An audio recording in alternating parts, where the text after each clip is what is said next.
Ayan, share ko lang mga boss yung mga coins ko. So ito 10 centavos,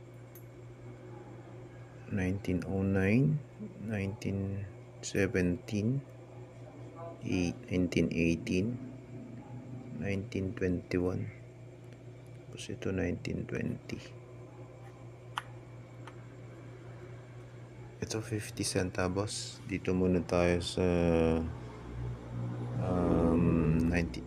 20 centavos, 1903. Ito 1904. Ang ganda, parang hindi siya silver, parang white gold proof yata yan. 1905S, 1903 Philadelphia yata yan,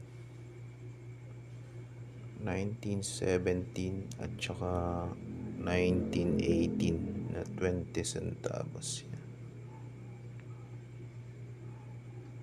21, hindi 18, 1917.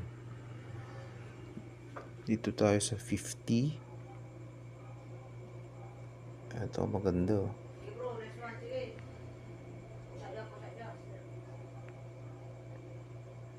1909, 1909S. Ito maganda pa. Marami lang yan, oh. Pero tandaan nyo.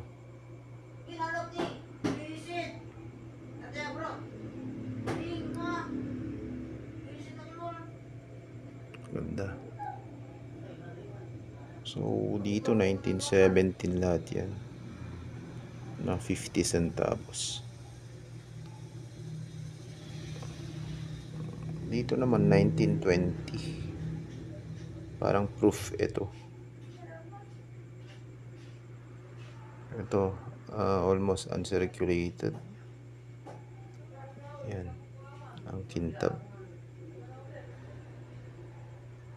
almost uncirculated. Ito naman BF, ito very fine. Yan. Good evening.